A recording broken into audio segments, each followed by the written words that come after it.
Assalamualaikum warahmatullahi wabarakatuh. Alhamdulillah, alhamdulillahilladzi 'allama bil qalam, 'allamal insana ma lam ya'lam. Asyhadu an la ilaha illallah wa asyhadu anna Muhammadan abduhu wa rasuluh. Allahumma shalli ala sayyidina Muhammad wa ala ali sayyidina Muhammad. Baiklah, pertama-tama marilah kita bersyukur kepada Allah Subhanahu wa taala yang mana pada kesempatan kali ini kita masih dapat berkumpul untuk belajar. Yang kedua, salawat dan salam semoga tetap tercurah limpahkan kepada baginda Nabi besar Muhammad sallallahu alaihi wasallam. Allahumma shalli wa sallim wa barik alaih. Baiklah, marilah kita buka kegiatan belajar pada hari ini dengan mengucapkan lafaz basmalah. Bismillahirrahmanirrahim.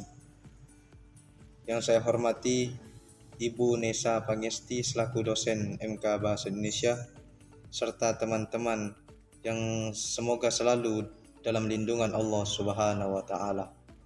Saya di sini Muhammad Cahya Prano Akbar selaku moderator pelajaran bahasa Indonesia mempersilahkan teman-teman dari kelompok 1 untuk melakukan presentasi makalahnya.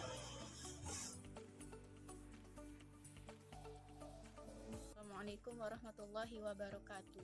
Perkenalkan, nama saya Nyi Ayu Hamidatun Nisa dari kelompok 1. Pada kesempatan kali ini saya akan menjelaskan materi pertama mengenai bab sejarah perkembangan bahasa Indonesia pada topik asal mula bahasa Indonesia. Cikal bakal bahasa Indonesia adalah dari bahasa Melayu. Bahasa Melayu mulai dipakai di kawasan Asia Tenggara pada abad ke-7. Bukti-bukti yang menyatakan hal tersebut antara lain seperti ditemukannya prasasti Kedukan Bukit di Palembang yang berangka tahun 683 Masehi. Lalu yang kedua, ditemukannya prasasti Tangkuo yang berangka tahun 684 Masehi yang ditemukan di kota Palembang. Yang ketiga ada prasasti Kota Kapur yang berangka tahun 686 Masehi yang ditemukan di Bukit Barat. Lalu yang terakhir ada prasasti Karangberahi yang berangka tahun 688 Masehi yang ditemukan di kota Jambi. Prasasti-prasasti tersebut bertuliskan huruf Pranagari berbahasa Melayu kuno. Pada masa kerajaan Sriwijaya sendiri, bahasa Melayu memiliki beberapa fungsi, antara lain sebagai bahasa kebudayaan yang dipakai pada buku-buku aturan hidup dan juga buku sastra, dan juga berfungsi sebagai bahasa penghubung. Selain di wilayah Sumatera, bukti bahwa bahasa Melayu juga telah dipakai di Pulau Jawa, yakni dengan ditemukannya prasasti berbahasa Melayu kuno berangka tahun abad ke-9 dan prasasti di dekat Bogor pada abad ke-10. Bahasa Melayu sendiri menyebar ke seluruh wilayah pelosok Nusantara bersamaan dengan penyebaran agama Islam. Bahasa Melayu ini juga mudah diterima masyarakat Nusantara karena pada saat itu digunakan sebagai bahasa penghubung antar suku, antar pulau, antar pedagang, dan juga antar kerajaan. Perkembangan bahasa Melayu memengaruhi tumbuhnya rasa persaudaraan dan persatuan bangsa Indonesia. Oleh karena itu, para pemuda Indonesia yang tergabung dalam perkumpulan secara sadar mengangkat bahasa Melayu menjadi bahasa Indonesia, menjadi bahasa persatuan sebagaimana termaktub dalam Sumpah Pemuda pada tanggal 28 Oktober 1928. Mungkin itu saja materi dari saya. Untuk materi selanjutnya akan disampaikan oleh rekan saya Darmawan. Baiklah, saya akan melanjutkan materi yang telah disampaikan, melanjutkan daripada apa yang telah disampaikan oleh saudari Nyayu Hamidatun Nisa, yaitu tentang peresmian nama bahasa Indonesia.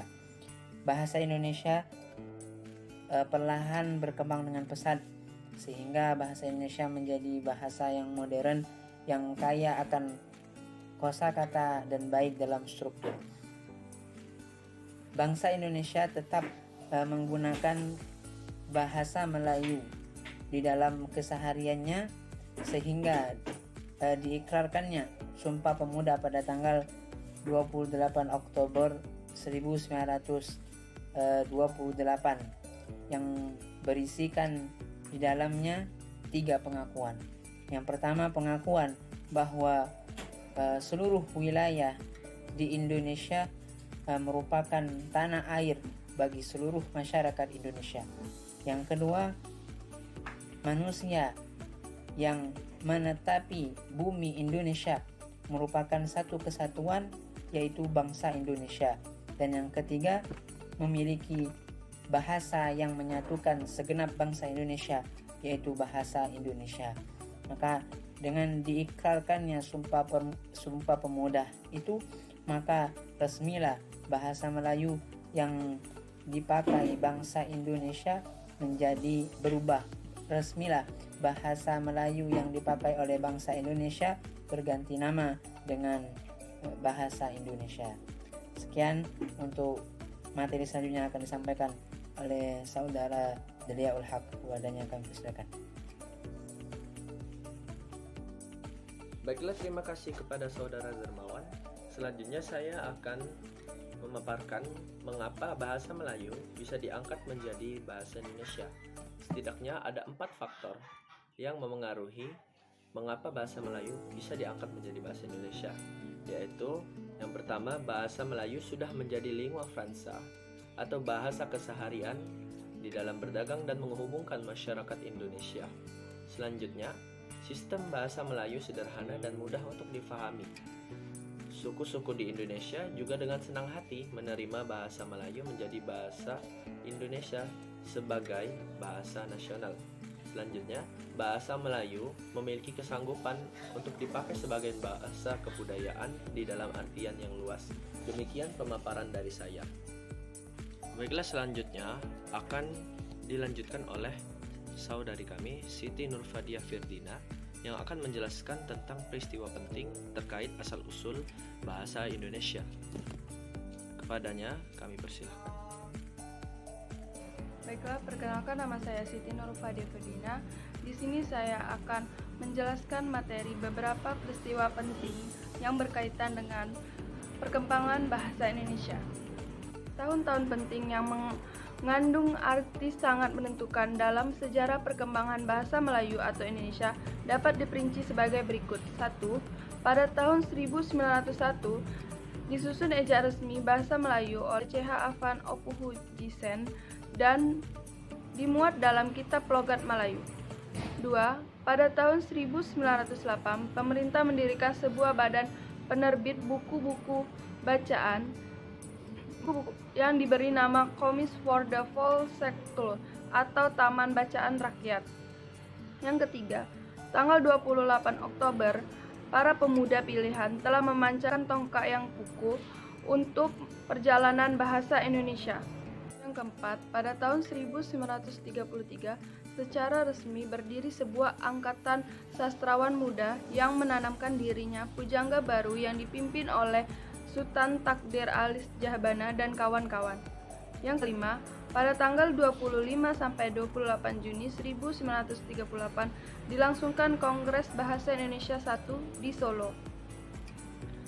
Yang keenam, tanggal 18 Agustus 1945 ditandatanganilah Undang-Undang Dasar 1945 yang salah satu pasalnya yaitu pasal 36 menetapkan bahasa Indonesia sebagai bahasa negara.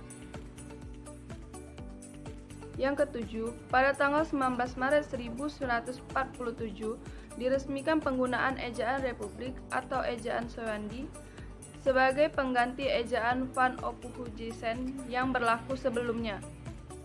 Yang ke-8, pada tanggal 28 Oktober sampai 2 November 1954 dilangsungkan Kongres Bahasa Indonesia kedua di Medan. Baiklah, materi selanjutnya akan dilanjutkan saudara saya yaitu Raihan. Kepada Raihan kami persilakan.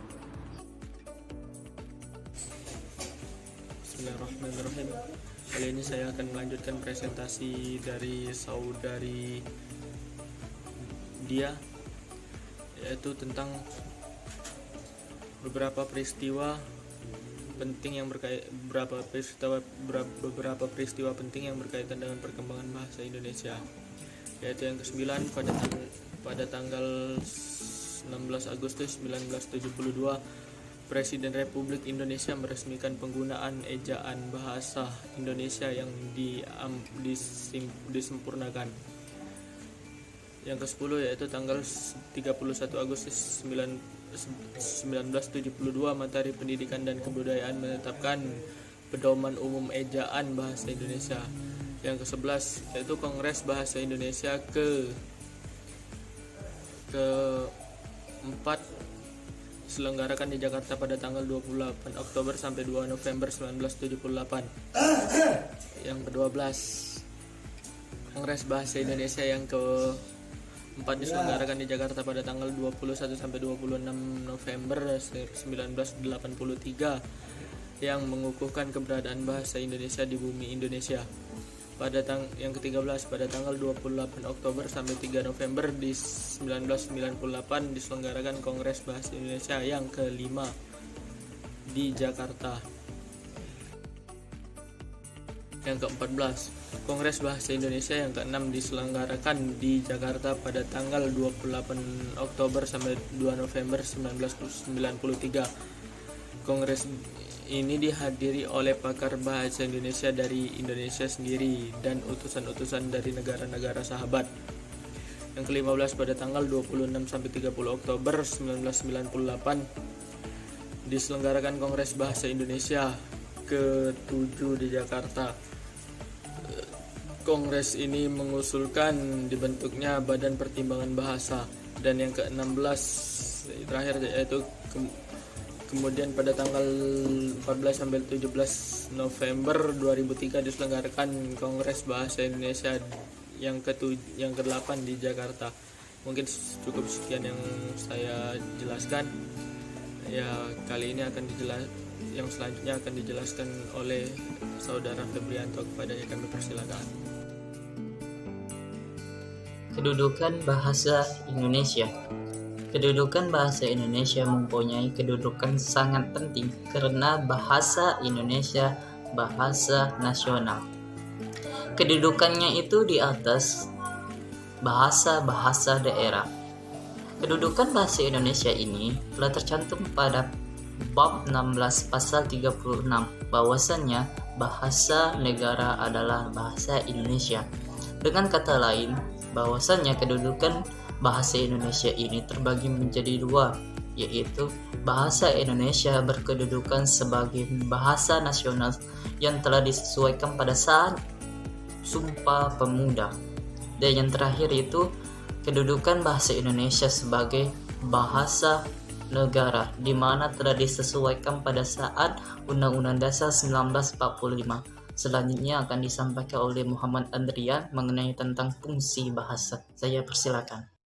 Fungsi bahasa Indonesia. 1. Dalam kedudukannya sebagai bahasa nasional, berfungsi sebagai lambang kebangsaan, lambang identitas nasional, alat perhubungan antar warga dan antar budaya, alat mempersatukan suku-suku bangsa.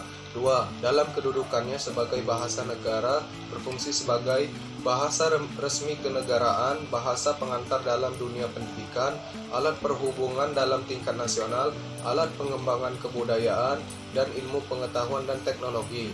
Di samping itu, fungsi bahasa Indonesia bertambah banyak, yaitu sebagai media massa baik cetak ataupun elektronik, yang menjadi tumpuan kita dalam menyebarluaskan bahasa Indonesia dengan baik dan benar. Kasih dari saya, selanjutnya kesimpulan yang akan dibacakan oleh Tegar. Kepada Tegar, saya persilahkan.